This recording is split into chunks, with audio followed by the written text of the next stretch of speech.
ఇంట్రెస్ట్గా బాబుకి నేర్పి మరీ తీసుకొని వచ్చారు. ఎంత ఇంట్రెస్ట్గా నేర్చుకున్నాడంటే చక్కగా చెప్తాడు, వినండి.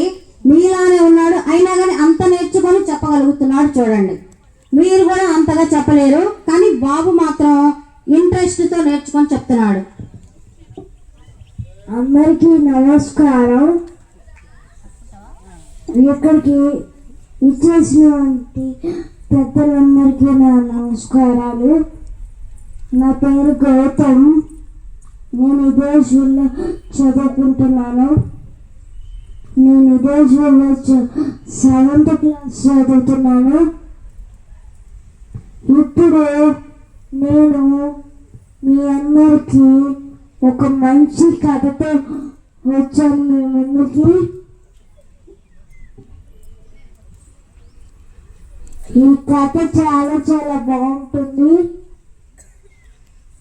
చాలా మంచి కథ ఇది.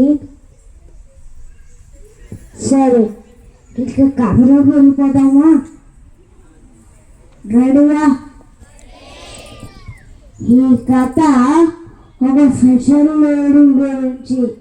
తను ప్రతిరోజు సూర్యుడు ఉదయించడానికి ముందే నిద్రలేచింది. తన పనులన్నీ చేసుకునేది.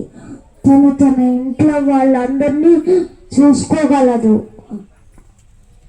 ఆ తర్వాత అందరి కోసం రుచికరమైన టిఫిన్స్ తయారు చేసింది. ఇంట్లో అందరికీ వేరే రెస్టారెంట్లు ఉంటాయి కదా, తను అందరి గురించి ఆలోచించింది. ఆ తర్వాత తను వెళ్ళి చిన్నపిల్లల్ని నిద్రలేపుద్ది. వాళ్ళు బ్రష్ చేసుకోవడానికి సాయం చేసింది. వాళ్ళకి స్నానం కూడా చేయించింది.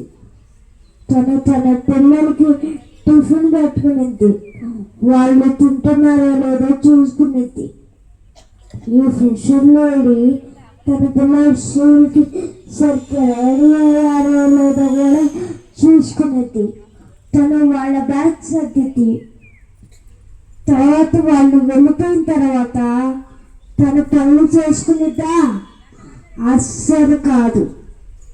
నిజానికి తన ఉద్యోగానికి ఆఫీసుకి కూడా వెళ్ళాలి. ఆ తర్వాత మధ్యాహ్నం 8 వచ్చింది. అది తన పిల్లలు రాకముందు. అప్పుడు తన పిల్లలకి భోజనం పెట్టుకునేది. కొంచెం సేపు పిల్లల్ని పడుకోబెట్టుకునేది. తర్వాత చదివించింది. తర్వాత అడిచింది. వాళ్ళకి మంచి కథలు కూడా చెప్పింది. ఆ తర్వాత వాళ్ళని పడుకోబెట్టేది.